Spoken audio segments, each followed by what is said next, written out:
Okay, so if everybody's kind of loading in, I'm going to go ahead and start. And I just want to start this off today, telling what a pleasure it is to have Michael and Kaye as our presenter and our speaker. I've known Michael for longer than I would like to admit it in public. And he is, I think, the most creative guy on this planet, and for a long time, not just in a little while. Two formalities. He's the Chief Design Officer and Principal at SYLVAIN, and he drives bold ideas and meticulous craft, and he provides clear direction in that position, ambitious vision, and cultural insights, and that his teams all possess. If you want to be with him, you got to be there. He's worked on brands across the categories from Target to Microsoft to Marriott, Diego, Oscar, IBM, Wired, Calvin Klein. I'm going to bore you to death with all of these things, but the Fashion Week, IMG, American Express, he has cultural insights like nobody I know in America, and he works in really dynamic marketing platforms with innovation, creative executions that ground brands and culture and moving them forward. He's so well known for a lot of his iconic designs for Malcolm Gladwell's The Tipping Point. If you've ever read that book, if you haven't, you should. And or perhaps you know of Fight Club, which both of those have left indelible impressions on American culture. Ladies and gentlemen, I promise you, Michael and Kaye is a real treasure in America when it comes to creative work. He's a person you guys should be around and ask a lot of questions of. So Michael, I'm going to turn it over to you. Thank you, Hank. One, flattered by the introduction. I'm okay to hang around. I thought that, one, I wanted to kind of start today just kind of saying it's a little wonky to be presenting kind of work, commercial work that drives businesses, things like that on a day when we really should be focusing on humanity, kind of, and how we can help people better heal. It's kind of a rough day. It's been a rough 2 weeks, frankly, 3 weeks, just in terms of what's going on in the world. And so I just want you to know that it's on my mind, and it's understandable that it's on everybody's mind, and I don't like it that it's business as usual, but I also want to be able to connect to you guys, and this was a moment that was set up to do that, so we're going to move forward, but I do want to acknowledge that there are more important things than me talking about work that are going on in the world, and thanks for spending some time with me today. And I just wanted to say that, frankly. I think that, you know, as was put out in kind of the release and kind of how this talk was talked about, this idea was meant to talk about, to focus on how, like, my initial intention of the talk was to focus on how changes in the media landscape has influenced how we as creatives need to evolve our work more. So this notion of more flexibility, more dynamism, more inclusivity, more focus and relevance. And so we're going to talk about that, but one of the things that happened is as I was putting this talk together, I realized that I'm not really a media expert. I don't have kind of a body of work that fully demonstrates how everything kind of aligns and how we're optimizing things in this space and doing this for things in that space. And I can't really provide this one-size-fits-all magic cure to solve for creating and making for the future. It's something that has kind of come naturally to me, and it comes naturally to me because the thing that I do or the thing that I have is just this curiosity, conviction, and passion. I have this curiosity that makes me want to better understand the world, and as culture makers, kind of, or who are the culture makers, and kind of who are the culture makers, who are doing the things that are important. All that stuff really matters to me. I'm curious about how our ideas inform and shape communities and what opportunities technology can provide us to make differently. And I mean make differently, not make the same thing over and over again, but define processes that work with the world, that work with culture, that work with technology to do things in a different way. And I have conviction of craft. The tools that we have, I value. I value image makers, I value typography, I value the craft of the things that we put out into the world. And I also have this conviction of concept. I want to make sure that the ideas have meaning and resonate. I'm not about putting kind of decoration in the world. I'm not about making for the sake of making. I'm making from it's really kind of simple. Everything that we touch is a reflection of ourselves. Everything that we put out into the world can be tracked back to us. And this, I don't know, I find it a responsibility. And it's not that I'm making high art, right? It's not that what I'm doing is but no matter what it is, it's super important that kind of the things that I'm doing resonate and help brands, help people. I have this passion for doing good and a passion for doing work that matters for brands, but more importantly for society and culture. I'm going to share my screen a little bit. Any questions so far? Like, that was just like a little spiel, but it's true. Good. Okay, cool. I'm going to share my screen.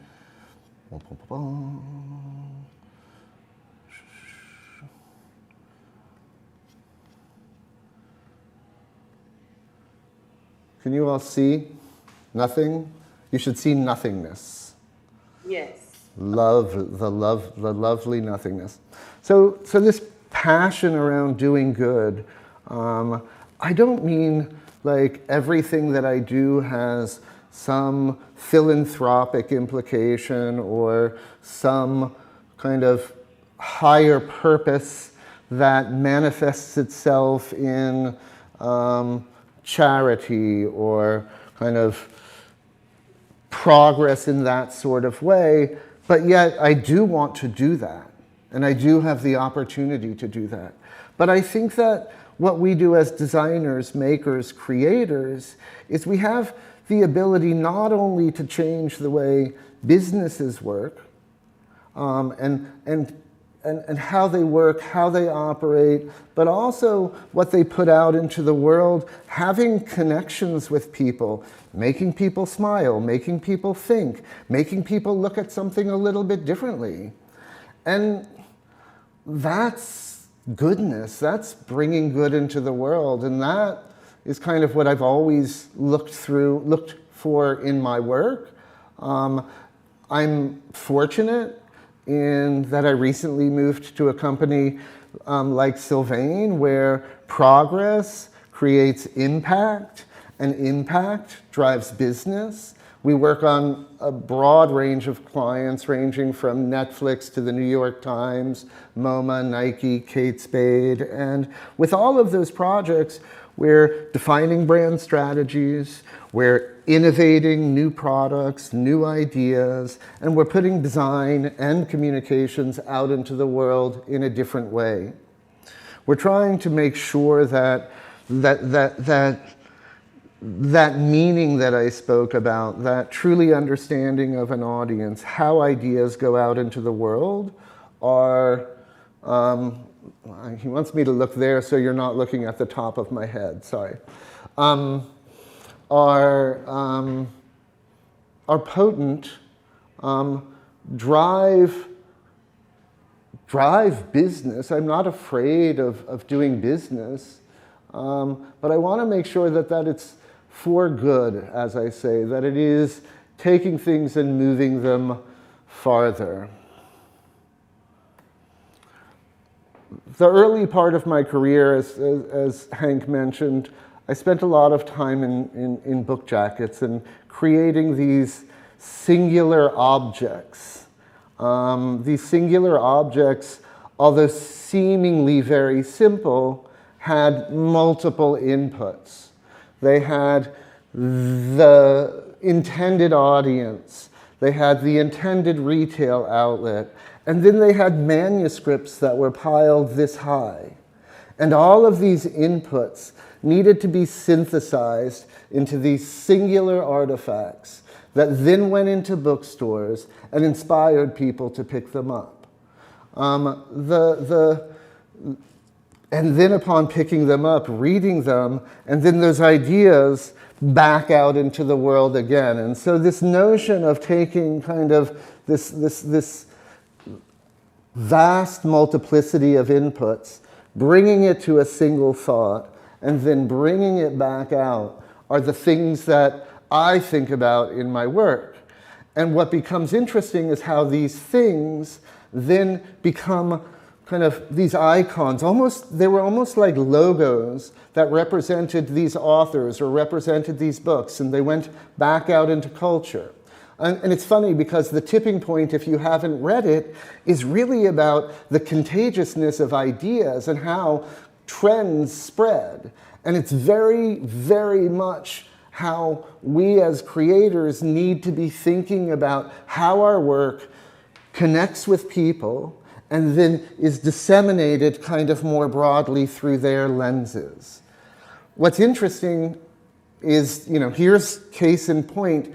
I don't know whether you all know the book Fight Club, which was a movie, and it was a very violent movie and a very violent book. But this notion of using soap, which does come out of the content of the book, something that's very clean to speak about violence, was really the idea that drove this book cover, which then drove this movie poster, which I had nothing to do with, except for the fact that I sued Sony,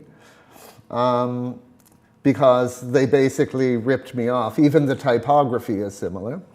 And then, there are shoe stores, there's graffiti, there's kind of this whole culture that surrounds this that had nothing to do with, but everything to do with, taking kind of those larger inputs, bringing it down to a singular thought, putting that out into the world, and seeing how the world amplifies that. This notion of multiple inputs being reduced and then going out. I worked with Kate and Andy Spade a long time ago when they were still part of the business to create a mark that represented their brand. When they approached me, it was much more about this notion of we need to prevent bags from being counterfeited. We think we want a monogram. Maybe it's a flower. And just those kind of simple inputs and understanding the brand brought me to something that was iconic. It was a monogram. It was a flower. And what they thought they were doing just in creating this simple gesture that would represent or kind of prevent counterfeiting actually became kind of the fodder for kind of a whole collection of bags. And what's funny is that these aren't the bags, these are an illustration that somebody did of the bags 30 years later. But what really came from this is a world of kind of this mark being conceived of in kind of this reduced down to the singular thought and then built back out so that it has these ripple effects in culture. Singularity, kind of designing for the essence of something, and this notion of craft. it's bizarre. This is like a very small project that I took on for what was an antique gallery in New York on 10th Street. Actually, it was like an antique store, and what we helped do is transition them to gallery. Their specialty was in Art Deco. Everything was museum quality. And there was a craft and both a modernity, but a need to lean back and look backwards. So we created this simple mark, and you see in the O, it almost looks like a really fine screw on a piece of furniture. And then all of the collateral that we made just had this beautiful integrity to it. And one mark spawned kind of catalogs and posters. These were like posters that we had made, and it's not like the work itself had huge influence on culture, but it actually did change the way this brand operated. And bizarrely, as a design case study, it was one of the most shared design case studies that all of a sudden people started photographing their work this way. So even when we're not intending it to impact culture, within smaller cultures, our work does that. I'm going to go quicker too.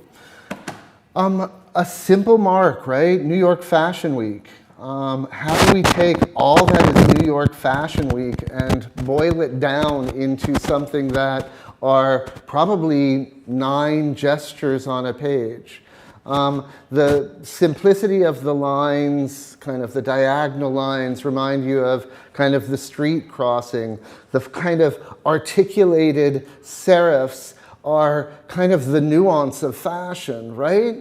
And then the notion that it goes out into the world and creates so many impressions, so many ways in which this singular thought that has multiple inputs comes back out and impacts in larger ways. I'm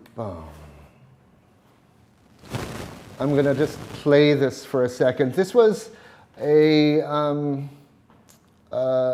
graphics package that we did for an AIGA conference. And when the AIGA came to us, they said, the AIGA is more than just graphic design. We have, digital thinkers, we have product designers, we're not just graphic arts. So what we did was we created a design system that was a inclusive design system with multiple components, each crafted to represent the idea of a different discipline. And then this cube that is the AIGA is this magnet that continually draws all of these different influences or different makers together. And we created a typographic language that really was dynamic. It didn't matter what configuration these letters were in the same way it didn't matter what discipline you came from or how you expressed yourself. It really was about dynamism and expression, and came to life just both gorgeously in print and then allowed itself to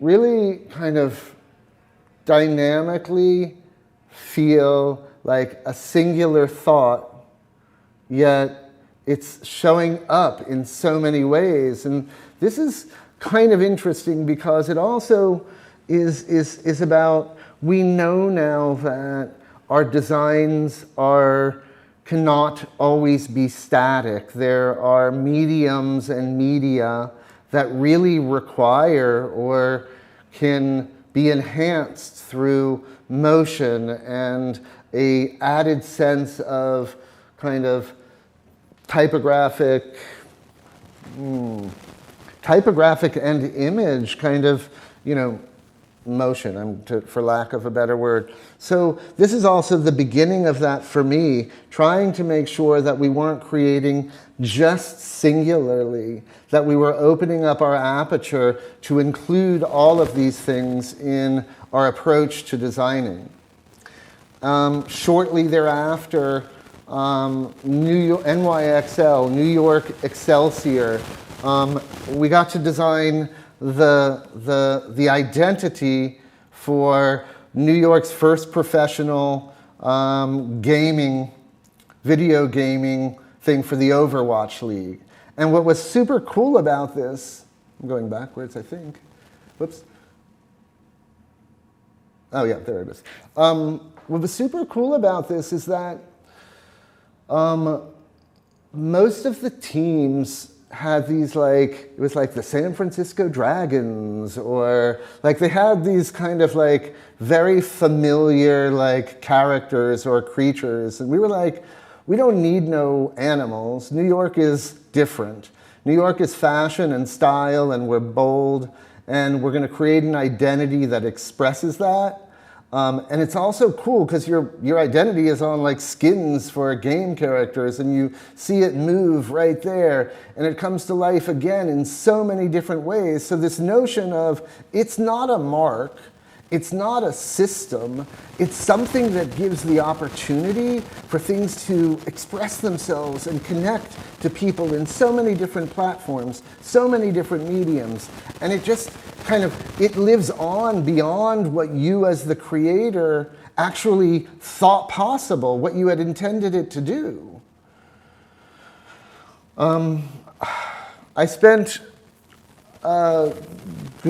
have spent a good part of my time working on Target. They were a client where I used to work. I probably spent 10 years working with them, and I actually worked with them kind of migrating from physical to digital.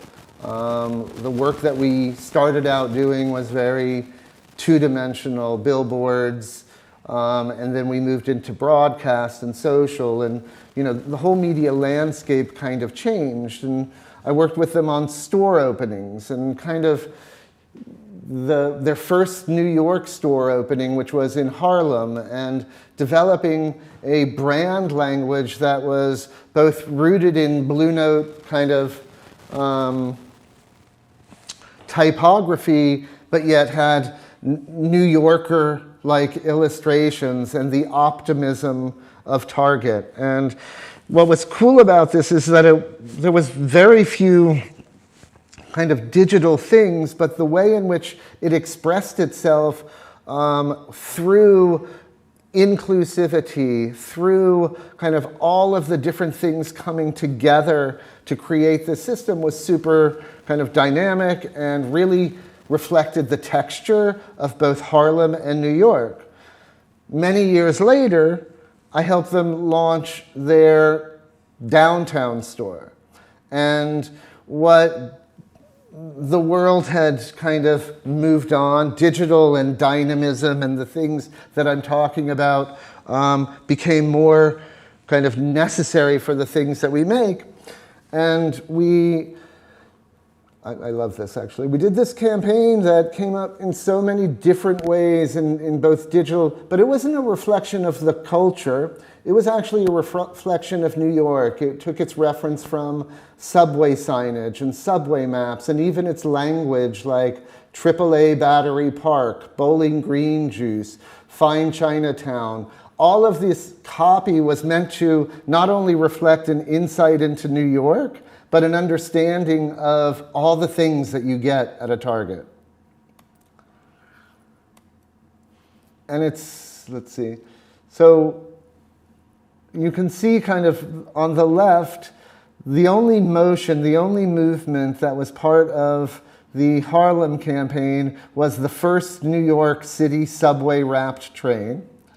And then on the right, this is just some of the on-screen graphics that we programmed downtown at all of the digital kiosks. So 2 store openings, equally as dynamic, but the way of creating and how we create and what we create are now quite different.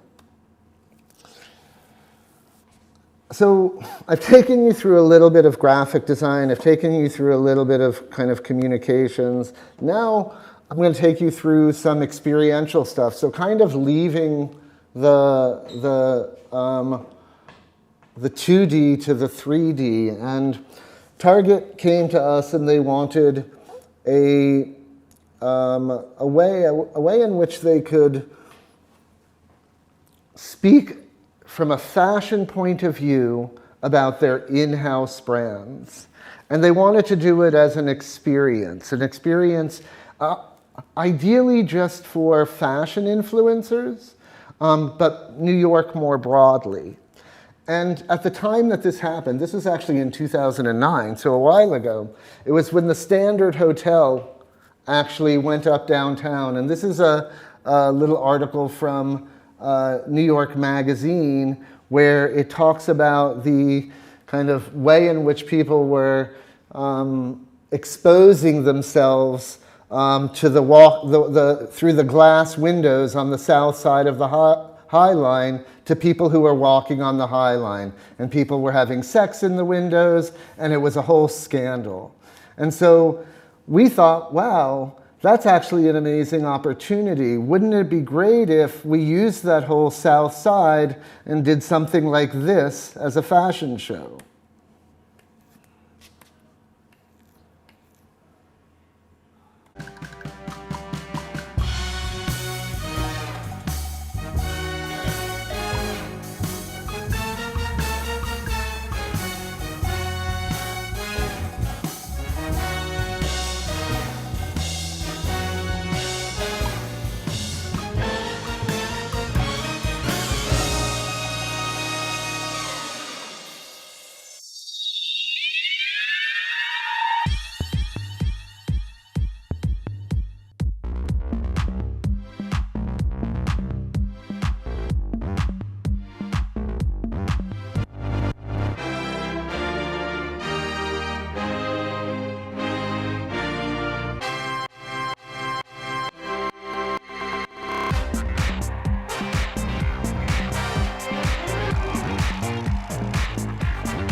So that was a lot. No, I mean, it was one of my favorite things I've ever kind of made or participated in making. And actually, I'm going to pause here for a second because I think it's also important that I recognize that I did not make all of these things by myself. I was a designer for those book jackets. I helped design some of the things you've seen, but things like this and some of the more broader work, I've either served as an art director, a creative director, or an executive creative director on, and I've run multiple teams creating multiple concepts, and these things don't happen as a solo kind of venture. And I think as I was thinking about this conversation around singularity to multiplicity, I also think it's kind of a reflection of my growth as a creative, as an individual practitioner, kind of focusing on singular book jackets, but then how I've built my career, beginning to work with teams and people, and then beginning to curate teams and curate multiple teams, all in the guise of making kind of the things that I want to make for brands. And so it's very, very important to me that although I won't kind of recognize by name, that there are hundreds of people that made the thing that you just saw, some of whom I don't even know. And these things, you know, all take kind of both vision, craft, concept, as I say, and dedication. Or conviction, excuse me, that's where I wanted to go. I mean, what would a presentation be without Beyonce? And it's very funny, although not in here, Beyonce was a client of mine at some point. I just thought about this. I designed a typeface for Beyonce and her mom way back when. Anyhow, but that's not why she's here. I got hot sauce in my bag, swag. I got hot sauce in my bag, swag. I got hot sauce in my bag, swag. I talk a lot about kind of this culture kind of into singularity and back out into multiplicity. And one of the great opportunities I got was to work with Target in helping them kind of position fashion and style as core to who they are. And we came up with this platform called Target Style, where we looked out into the world at kind of where were the things that were popping, whether they were cats on Insta, famous cats on Insta, or Beyonce's hot sauce in her bag. And we created these little moments through the lens of all Target product. And we called it Target Style. And one kind of meme-like thing became many things. Oops. And each one had its own kind of reference point, its own story, whether it was around beauty, home, fashion, all of the things, the Roomba, all of the things that Target makes and sells. And we created this whole platform called Target Style, which was, yes, they were 30-second spots, there were 60-second spots, but they were also these little bite-sized morsels that would go out into culture, and it was meant to reflect kind of the idea of what it's like to go into a Target and to see one thing over here and continually be inspired. Whoops, is that right? I get you dancing to the diggy-diggy-diggy-do. This is my town. If you don't know, now you know. Do that thing that you do. I'll show you a new move. Check out the diggy-diggy-diggy-do.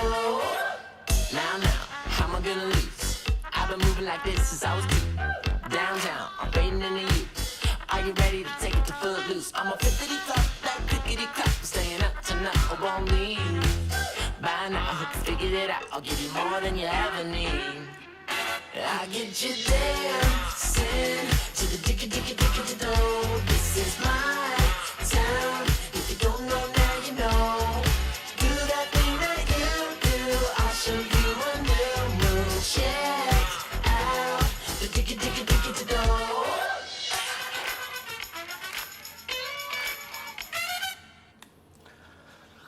So also, like, you have to kind of, contextualize that work for a much broader audience and than Maison Girard, right? And so the things that we think about, the popness, the poptimism with which that brand needs to express itself to connect more broadly is quite different than the singular focus of a Maison Girard or some of those earlier book jackets. And I love kind of that play. I love kind of this notion of how do you make something so singular and special that kind of goes out this way, but how do you also make something that's special for so many and connects more broadly? And those are the things for me that just kind of infiltrate my mind, help me solve brand problems. I think that, yeah. And what's super cool is this other project that I did for Target, where it's part of the Target Style campaign, but what we did was we actually recreated 20 images from Vogue's history, from famous fashion photographers, and we did it all with Target product. And incorporated in there was, this is Verushka, who you probably don't know, but one of the most famous supermodels from the 60s, 70s. And what's funny is she's next to Aman Haman, who was like, this was one of her third, fourth campaigns at the time, who has really busted out as kind of one of the new supermodels. And so the context of actually doing this in Vogue magazine and creating these really elevated images, you can see this is an old Vogue illustration, and this was the photograph that we actually recreated. And what was cool also about this is that we used image recognition technology with Shazam, so you could actually Shazam the picture, and everything that we used from a product point of view could be purchased. A few more images from that.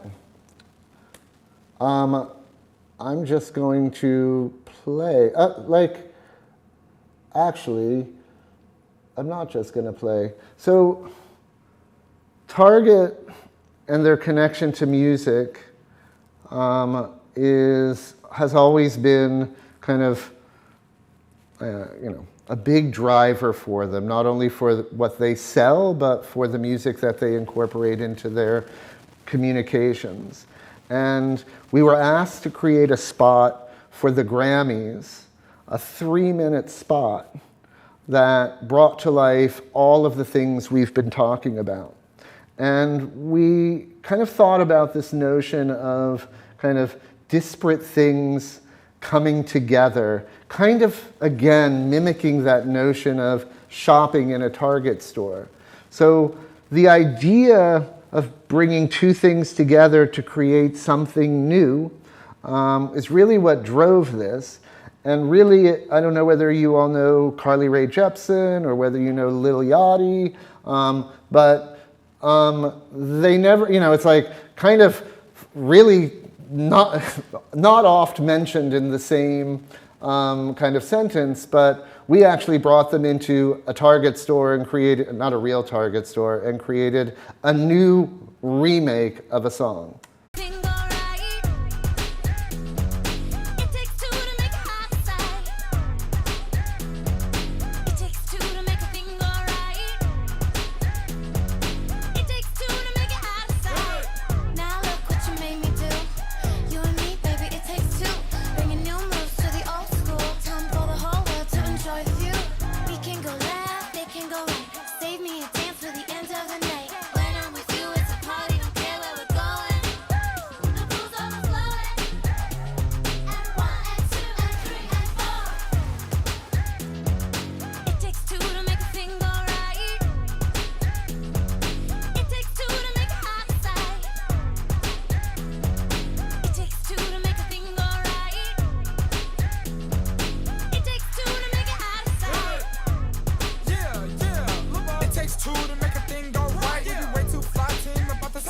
I don't know what you've been told. It takes two just like hot and cold. We go hand in hand like sand and toes. It takes two just like silver and gold. Yeah, it takes two like the dice being rolled. Time team to clean.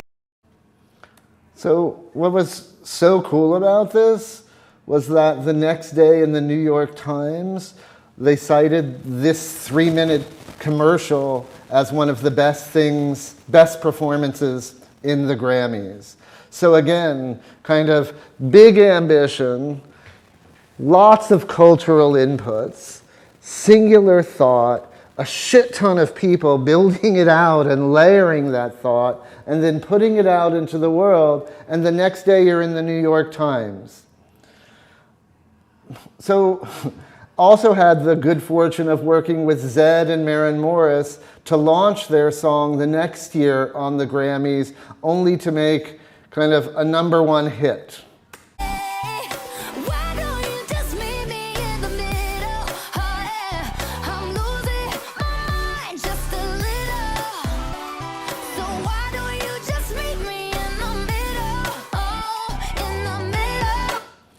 So I'm not gonna, I know you're probably all tired and very familiar with that song, but just the notion of being able to bring these two people together, create a performance for Target, on the Grammys and knowing that performance launched that song to be a #1 hit for however many weeks is again this notion of big to small to big.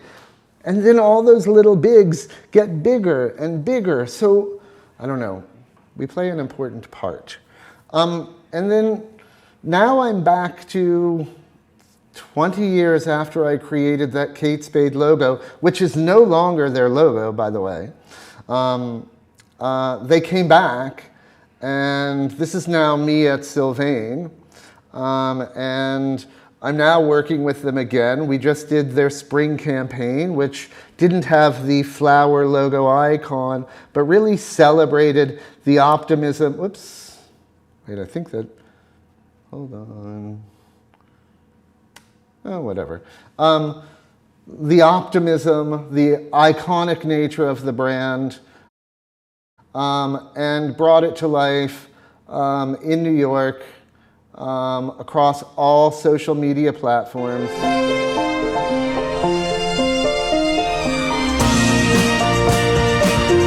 comes in colors everywhere. She combs her Re-recorded a Rolling Stones song, created all this work that inspired. So there's all these layers now to these campaigns that I'm actually making that are all connected by a single thread.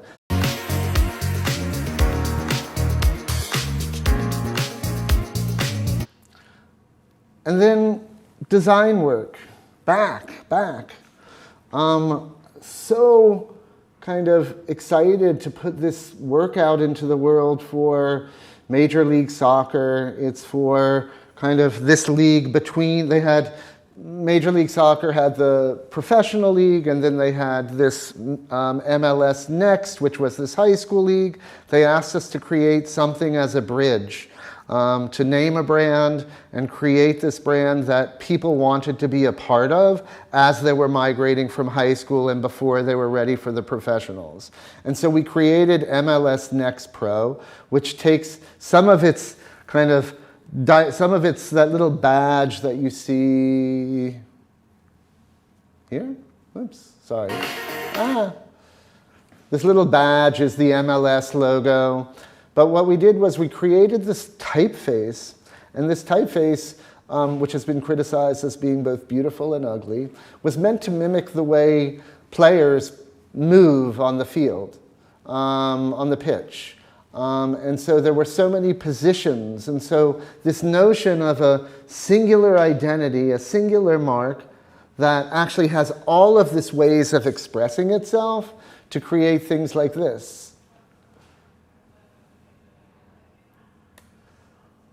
And this.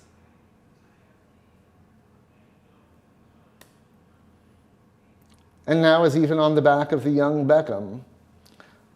So again, outputs, inputs, singularity, multiplicity, out, multiplied. It is this magic, the potential that we have to influence, and the understanding of all of the ways in which we put these things out into the world really do matter. Oh, and also, it's nice to get a little design love every once in a while, right? So this is a little bit from It's Nice That. I believe, 2 more projects. I'll go quickly. So ESPN had a platform called The Undefeated. And The Undefeated is about Black athletes and culture. The Undefeated team and ESPN felt that given the time, that there was opportunity for The Undefeated to be about more. For The Undefeated not to only be about Black and sports and culture, but for it to be about Black and culture. We worked with the team, we did a lot of research. The Undefeated was not a name that was ownable in all the channels that they needed to own it, so it needed to be renamed. There was an insight that came through lots of conversations around kind of blackness and culture, and that one, blackness is not a monolith, that it's not a singular thing, and that a lot of kind of the ways in which kind of black people are defined is through their intersections, through the many connection points of different things in their lives. And so we renamed the Undefeated into the Andscape. And the Andscape, this is actually a mood board that we created to demonstrate the expansiveness of the identity that we wanted to build. We actually created some initial sketches of this notion of kind of movement and not trying to create a singular experience. We then built out this idea of and with these characters that move and define itself through different weights and crazy back and forthness. And just the beauty of the movement and the weights was meant to mimic kind of both this intersectionality, but the uniqueness and the lack of monolithness, if you will. And it took in mind kind of all of the media kind of opportunities, so how it could show up in different places and speak to things that have both kind of substantive meaning and things that are light and funny, and to do it all with one brand voice. And we created a spot, I believe. Black. Black is not to be told. It is to unfold. It is to unfold. Unravel. And travel. Across the breaths. Stretching. And pulling. Threading. And heading to places you ain't never seen. Places you ain't never seen. And that's just off And top. that's just off top. It's ever in motion and multitude. Both the key and the lock. It is involved and evolving. Ingenious and in progress. Blackness in full and at And home. home. In the Andscape.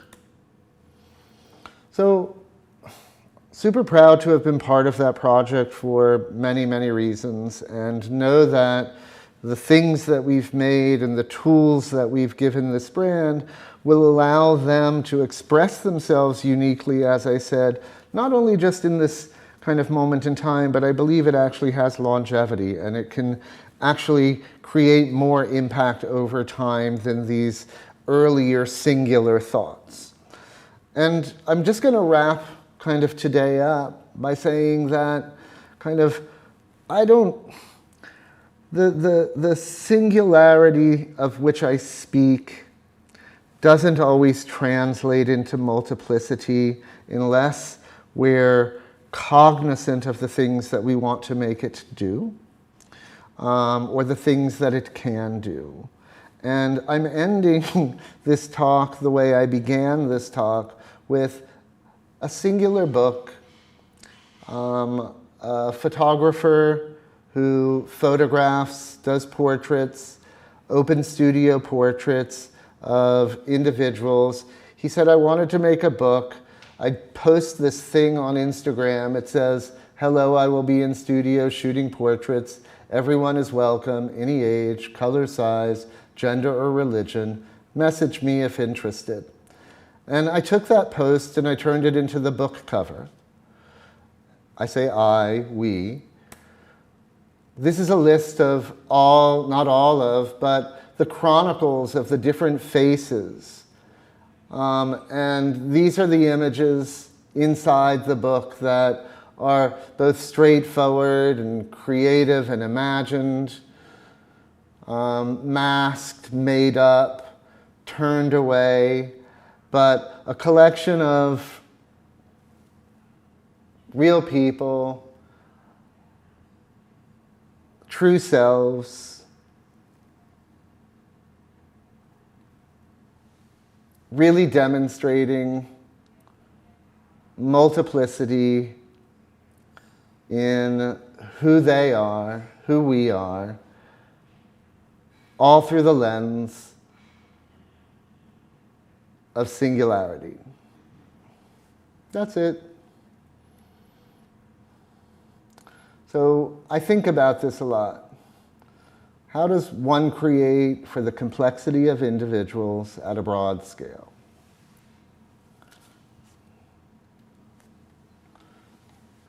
Hi guys.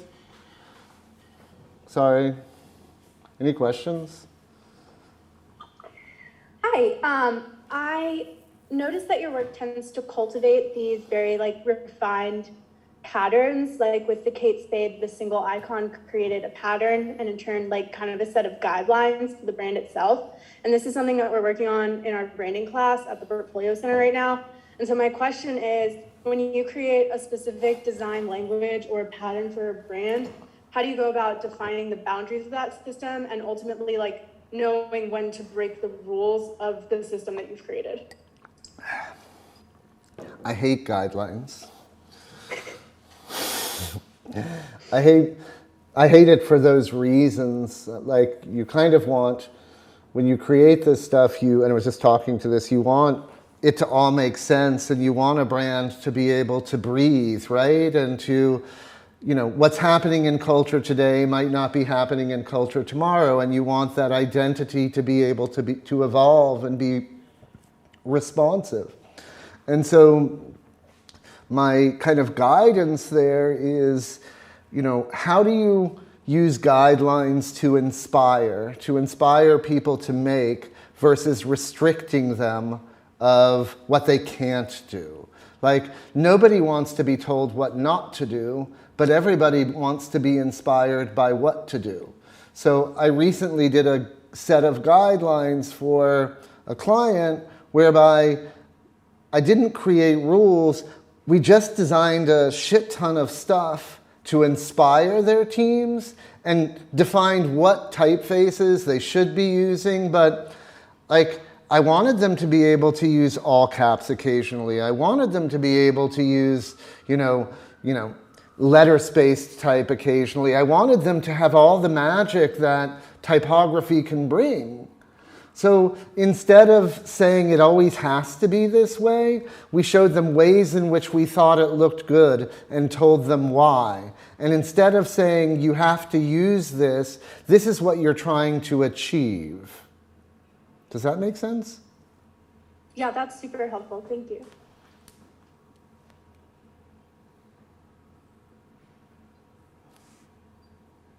I had a question for you. First of all, thank you for your time and presentation, Michael. It's super incredible. My question for you is, when you have your target audience and stuff, how do you connect with them? I feel like a lot of all your work across the board, really connects with your audience, and we're all human beings. We all are connected in endless ways. We all want to be loved, and we all have an inner child in us. But how do you go about connecting with your audience and really hitting that soft spot with them?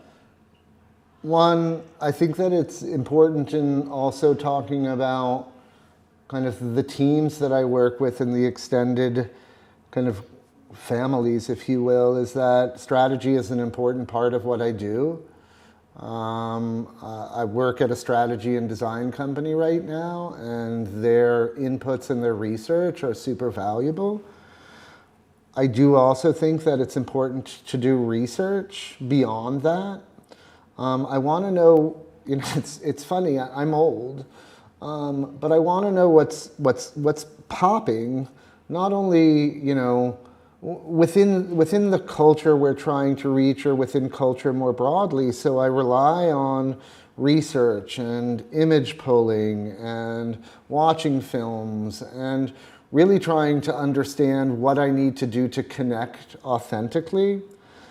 Another thing that I take a great sense of pride in is around the inclusivity that I was actually able to do inclusivity work that I was able to do with Target. I think that, hats off to them, but, one of the first brands to kind of demonstrate, that models weren't only a size 2.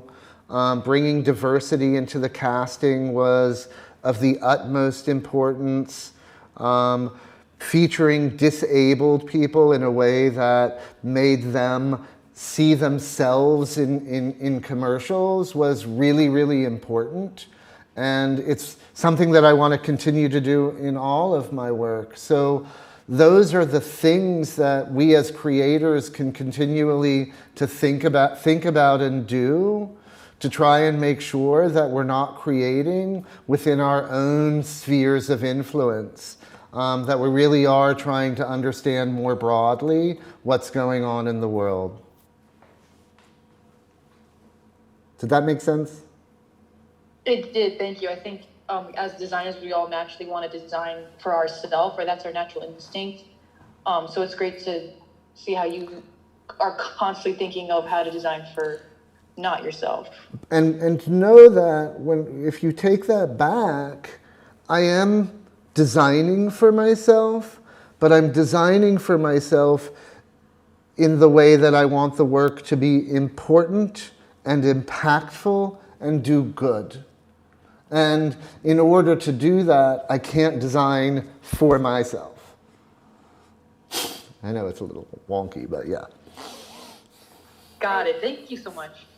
I totally get where you're coming from. I mean, I think the fact that you threw in I am old is something I can totally relate to, being somebody in a young industry, and on my third career, after years of working on the production side of the filmmaking side of advertising. Now I've created a brand, and I want it to resonate. I want it to do good, and I've worked with strategists and thrown all kinds of money around in a startup, and have felt like everybody's all over the place. What advice can you give to me as a new brand who wants to have impact, and possibly, yes, I'd like to be inclusive of, we're sort of targeting, like my age group, the older demographic, not the millennials only and the Gen Zers, but we want to fill the white space for the brand that we're creating, which is a drink, a healthy drink, honey-based, using sustainably sourced, bee kept honey. We're beekeepers in our older age. So, I'm curious to hear what advice you might give coming from your side, which is now to the client side. I'm the client now. So anything that you might be able to. So congratulations. Congratulations. I'm curious about your honey-based drink, and I love the fact that you keep bees. I think that the things that I think it's hard kind of being the brand versus seeing the brand. I think that I always tell my clients that they know their brand and what they want to be better, and that my job is to help bring that to life.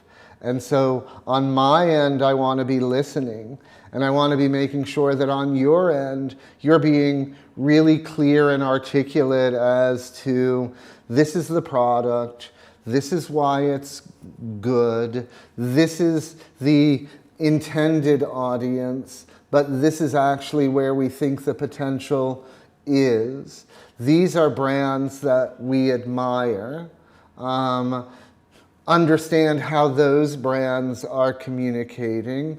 Maybe even saying these are some brands that we admire, but we think they go too far. Trying to demonstrate that you have an understanding of the space that you're entering, and that you not only have a sense of the product itself. I think so many times especially with entrepreneurs or kind of younger people, they're like, oh, I have this thing, this is what I want it to be, and basta.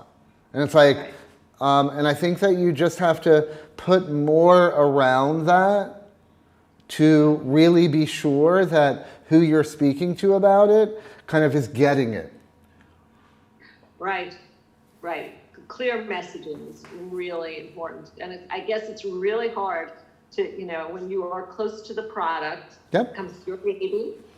And as all parents know, you can't be very objective about your kids. You're almost like the last to know about, or last to admit about what the faults may be or things that you just don't want to see. So that's where external help and building a team is probably very valuable. But here, you know, being able to be objective like that, I guess that's the training that I have to give myself more of. Yeah, it's interesting. I love what you said about, you know, creating the complexity of individuals on a broad scale is really tough. Yep.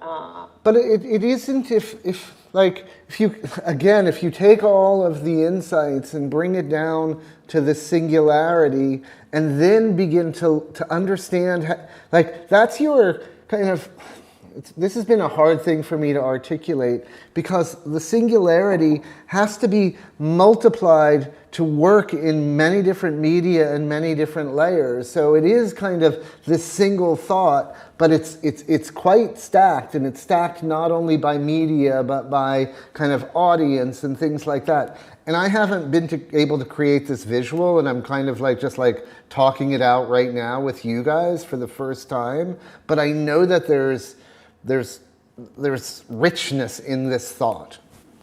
Yeah. I'll have to think about it a little bit more, but I'll connect on LinkedIn, so you'll know Coolness. more about my. Thank you. Hey, Michael, thank you so much for the chat. It really resonated. Can I ask you how you would define experience design?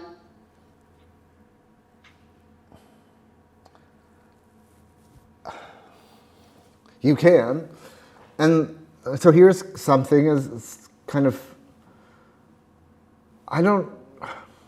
I feel like that what we do, whether it's in the experiential platform, in the 2D platform, in the video platform, wrong word, but whatever, medium, it's very,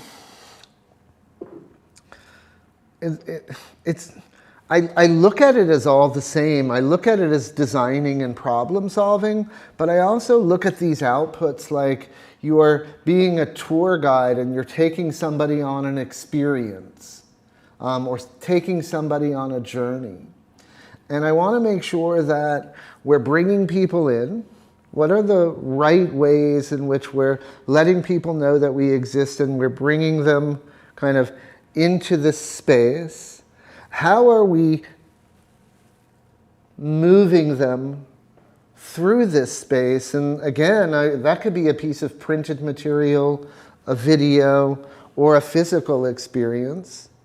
What is the overarching kind of experience, feeling? What is the thing we want them to walk away with? And how do we kind of move them through that journey in a way that they leave feeling obviously with that thought, but with the desire to have a conversation about what they just experienced. So I think that the complexity of experience design has more to do with the physicality of it all, the surround, but I don't necessarily approach, and this is my experience, the ideation process that much differently than trying to get to that singular notion that can be expressed throughout the entire journey or built up through the entire journey. It is a performance, it is a novel, it is this kind of wondrous tour through kind of this abstract idea. Is that bullshitty or are you buying that? No, I buy it. Who do you think in a role in the day-to-day, depending, obviously different teams, different agencies are built differently, but who do you think takes ownership of that process usually in your experience? It's been different. I mean, it's very contentious at times, right? Like when I was at Mother, it started out, we just kind of ideated a few experiences and then we made them, and then all of a sudden we created an experience group, and then we thought, oh, do we need experience creatives? Or can we just use regular creatives? I think that ideas come from everywhere and anywhere. And relegating who can concept what and when can be very restrictive. I'm working on an experience project right now. I'm in a very small design group. I've created something, we're 10 people right now. And we're ideating the experiences ourselves. How you produce that is a whole other kind of ball of wax.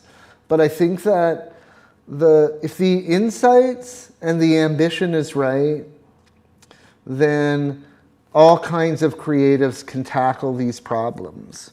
I think that sometimes the more experienced, experiential kind of creatives are less innovative or aren't always bringing kind of newness because they work within a singular space. So I prefer a kind of richer complexion of creatives tackling products so that we're making sure that we're innovating and creating newness every time.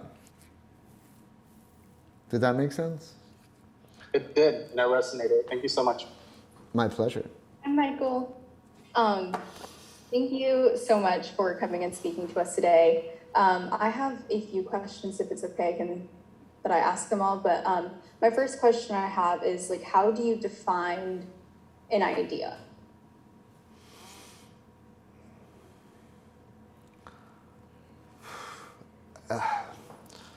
I think that, how do I define an idea?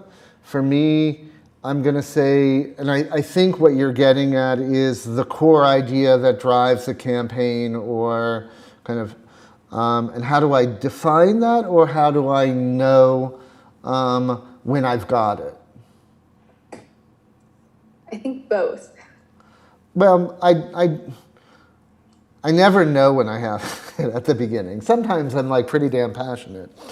I think that for me, it's when it works, again, on many levels.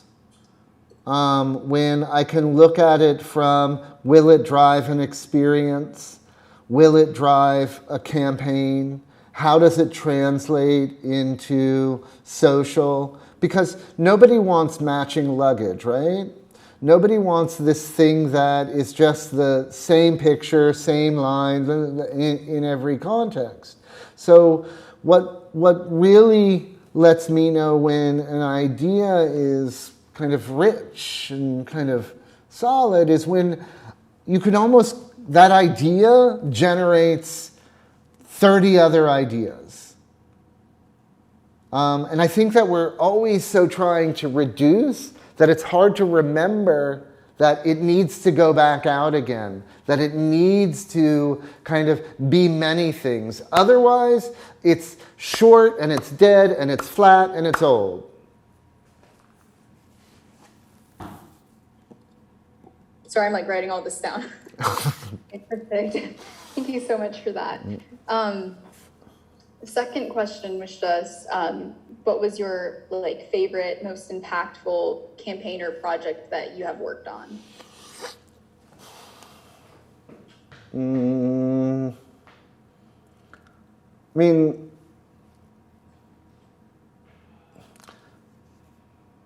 I loved, I mean, the standard project that I showed you, the standard hotel project, is probably one of my favorite projects. And again, it's because of the cultural insight that drove to the idea, and it was just a moment in time when everybody was talking about the standard, and it just was this kind of fortuitous thing.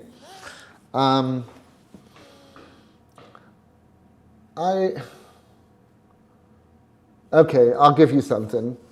So there's a book by Benjamin and Astis, and the title of it is called An Underachiever's Diary.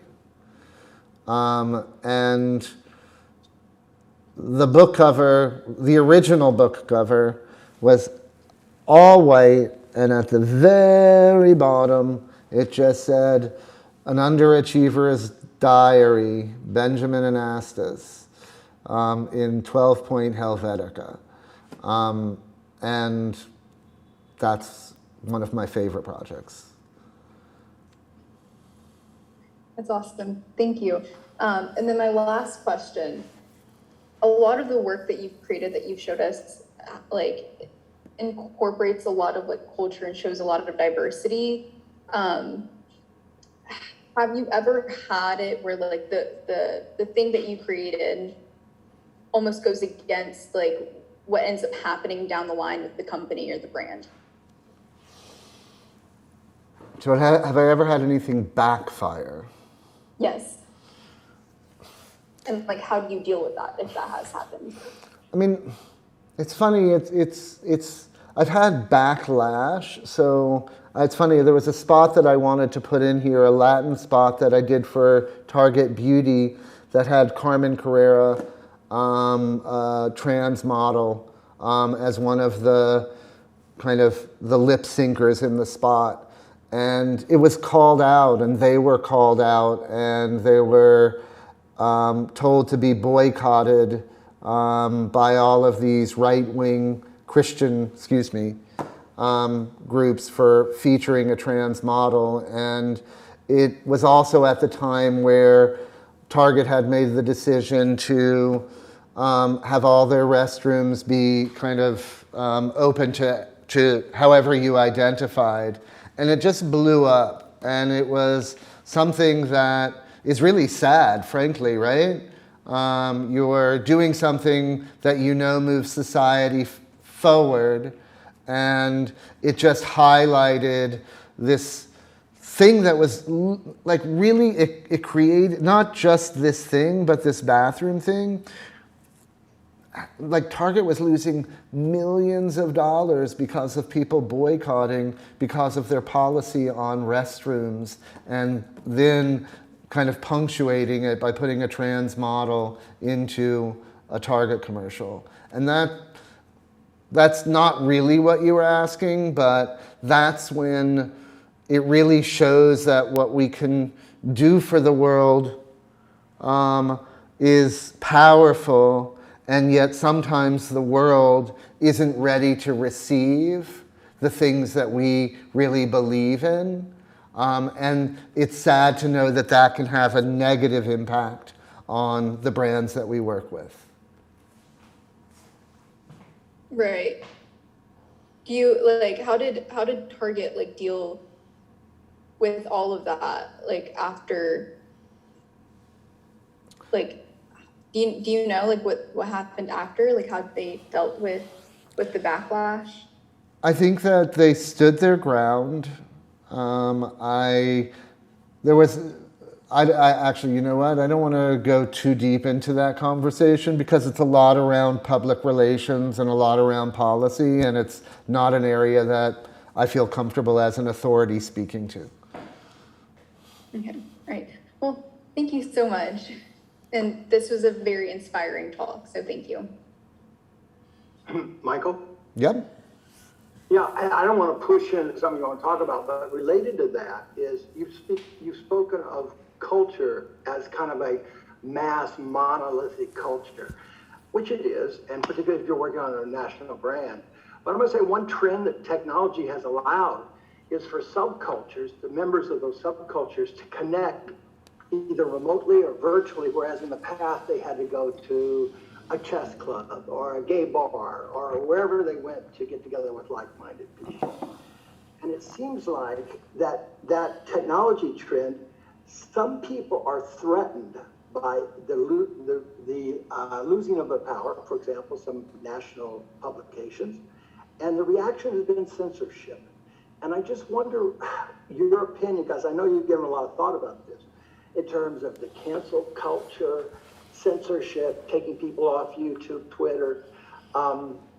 It seems like there's more opportunity for more ideas, which you encourage, and yet there's less tolerance than, I'm going to say, the free speech movement at Berkeley or any of the 60s or anything. It's ironic that Neil Young, who was of that let it all hang out generation, tried to censor Joe Rogan for having Robert Malone on. Anyway, your thoughts, and one question was, the standard fashion show, was that front projection, or how did you do that?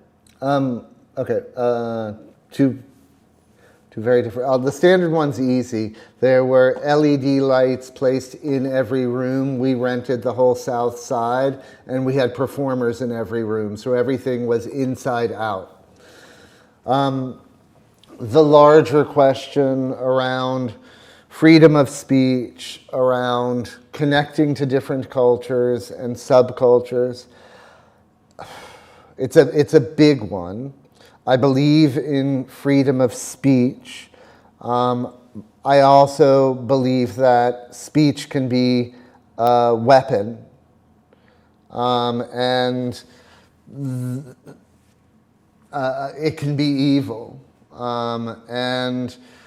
I think that there's the opportunity for brands and subcultures to connect more directly to audiences, and that's kind of what I wanted this talk to actually be. It's funny, you're bringing it full circle, as I actually believe that there's a way in which what we make and that multiplicity is really what I want to drive to. And the Target thing, although you didn't see all of the 90 little memes that we made, in some ways was meant to do that, was meant to be able to say, hey, this is the space that you're in, this is the space that you're in, and approach inclusivity, diversity, and kind of this notion of subcultures and many different subcultures, and be like, we recognize it and we recognize you. When it comes to the politics, I think it's pretty clear what my politics are, in that I want people to have voice, and I believe that that's really important, but I think that what's happening, I mean, I actually, it's a bad space. I'm not going to talk more broadly about that. No, it just fucked up. I mean, frankly, it's like if people are, inspiring people through fucking videos to like get guns and like become a fucking hero, we're like in a shit show right now. And so I don't know how to deal with the kind of the everybody needs a gun thing, everybody needs a voice thing, when in fact it's actually compelling people to do bad things to bad people, and that is making me cry right now. Sorry. I have a question. So related to the work with Anscape, I was very interested, well, also Anscape and Target. When you're representing people from different backgrounds, different groups, how do you come together to create something that really exemplifies them? Like, how do you do your research for that? One, I try to hire creative teams that represent those cultures. So for all of the Hispanic work that I did for Target, we created teams that weren't translating like English ads into Spanish speaking ads. We were actually working with Spanish speaking teams from different cultures, whether they be American Spanish speaking, Latin, like to try to make authentic references, because you can't, as a white person, speak to that culture authentically, or I can't. So I want to surround myself with teams who know those cultures. And similarly with the Andscape, it's an entirely black creative team, entirely black production crew, and I make sure that the teams that I'm working with understand that. And I will say that it doesn't, it's like, so my job is to also find teams that are connected to, part of the culture, and not just trying to bite culture and mimic it, because that's when it becomes inauthentic. And I think that there's a real challenge to run an organization and make sure that you have the diversity to tackle all kinds of projects.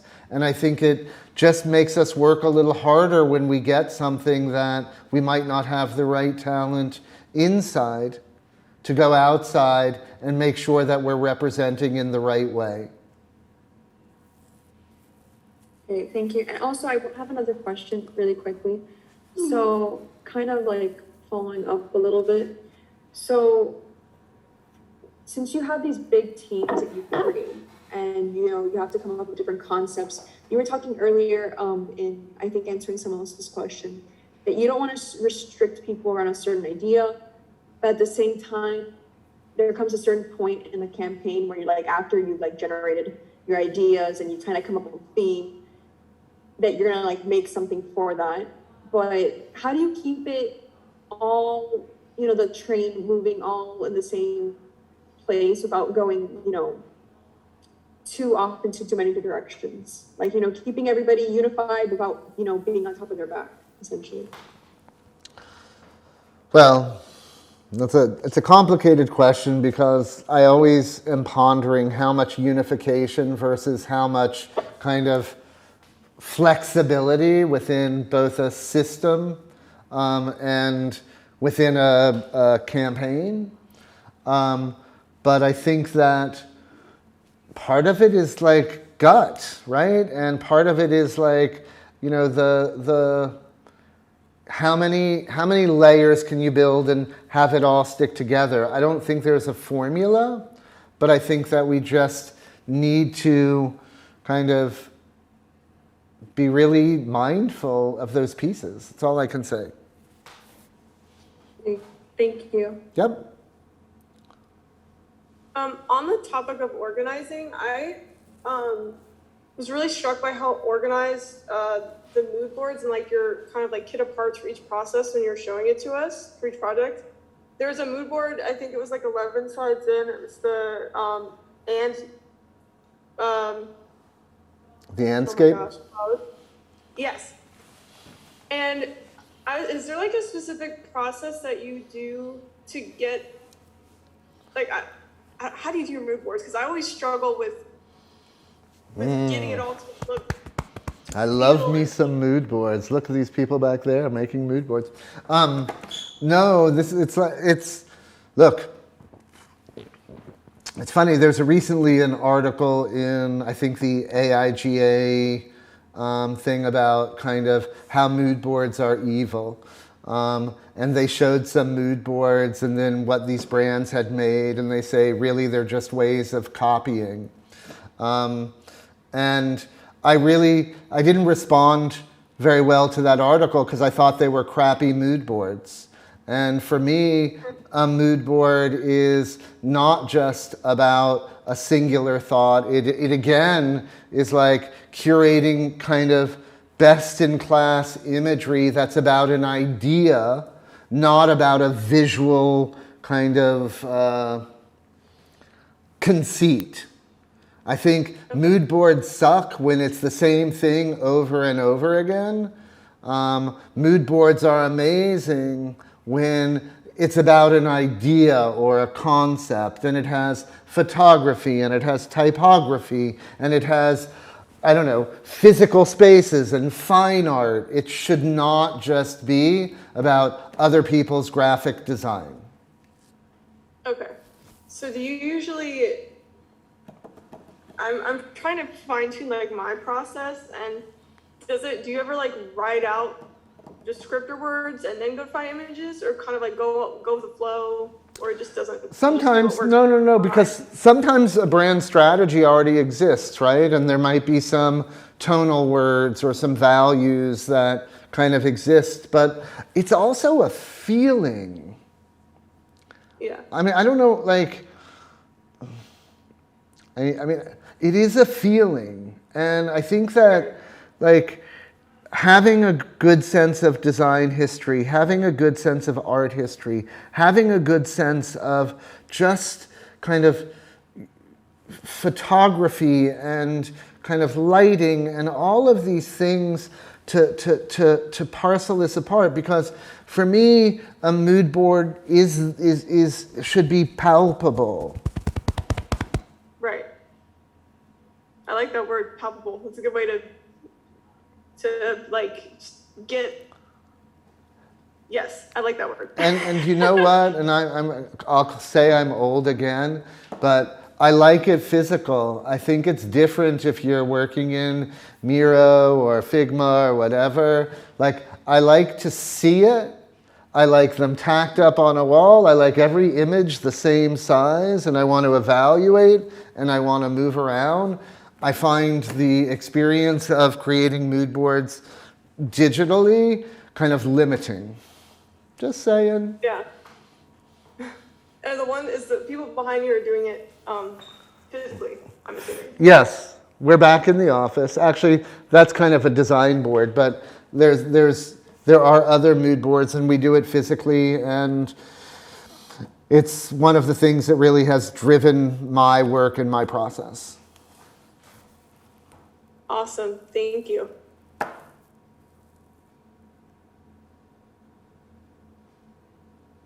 I had a question. Thank you so much for this talk. It's like planted a whole bunch of seeds in my head. And one of the things that I have been thinking about, so you mentioned like how important it is to you to do good. And I guess, do you have advice for us as like young designers going into the industry? Because it's really, like, I've been thinking a lot about, like, I don't know if I can articulate this correctly, but the balance between design and like doing what like a company needs, and also maintaining your own, like, being responsible about what you put out into the world, especially like you said, like what you put out, like your designs are the singularity that then becomes, you know, a multiplicity and affects culture, like design affects culture. So I guess just, do you have recommendations for designers for how to be responsible? I mean, look, I mean, we all, am I still on camera? We all need gigs, right? And we all want to do good work. And not every place is going to have either ethics or the projects that align with all of our checklists. And I think we have to, in our minds, understand, you know, what our priorities are. Some of the places that do work solely for good might not, in some ways, do the caliber of design or design thinking that you want to be doing, right? Some of the places that do the design thinking might be more commercially minded, or are not necessarily about kind of the doing good part. They're just about the work part. And then there are places that are a mix of that, and really it's about priorities. And, you know, I've been super, super fortunate, and I've also made a few fuck-ups. There's a story that I tell about, I don't know how many years ago, but I worked on the rebranding of BP, the oil company, when they changed from the shield to the flower.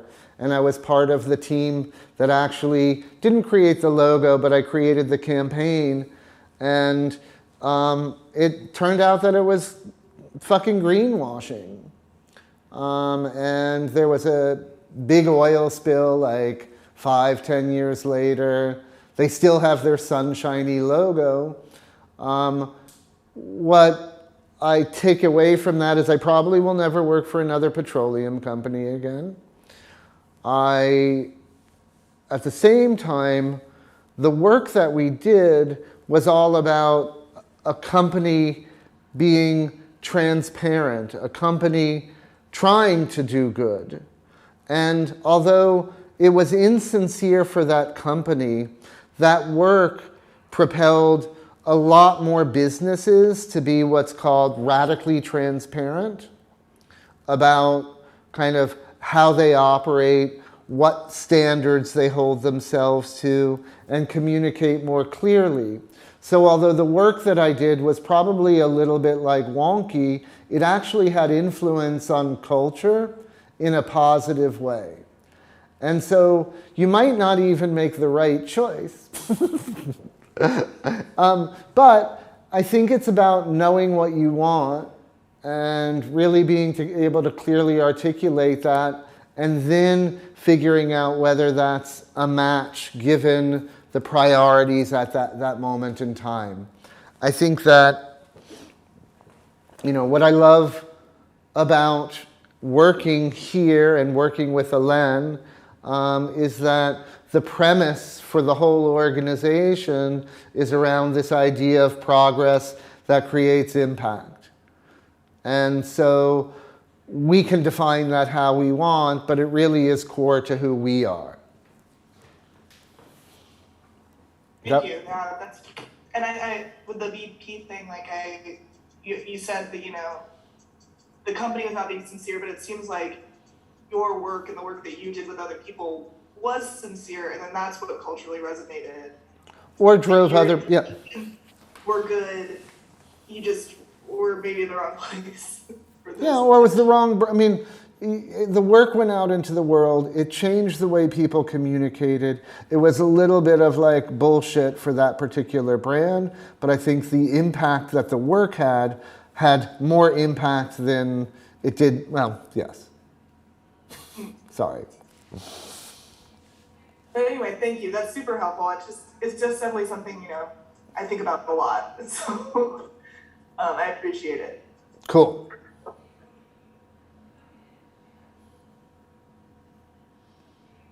Okay, guys, are we good here? You guys are like taking Michael's dinner time away from him, I think. But man, what a passionate group of folks listening to this and what he has to say and what he has to share. Michael, thank you so much for coming and doing this. Always amazing what you say.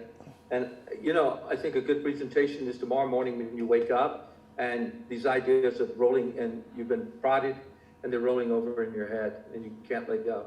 And you've done that, I think, for these guys today, this young group.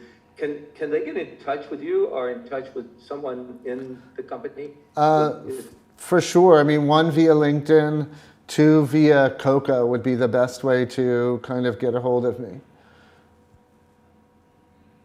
Yeah. So we can. I think some of them had to hop off, but we can send Coco's. Yeah. Yeah. What is it? Coco at Gmail. Coco at sylvain.co. Okay. Hopefully, yeah. COCO at Sylvain, SYLVAIN.co.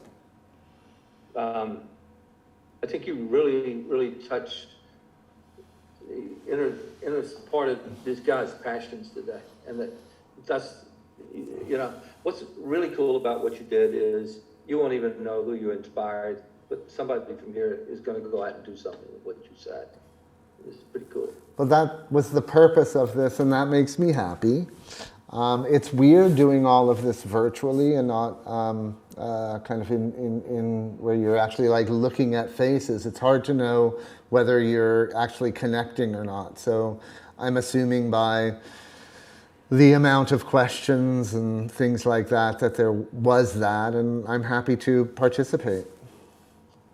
Thank you so much. And thank everybody for coming today. And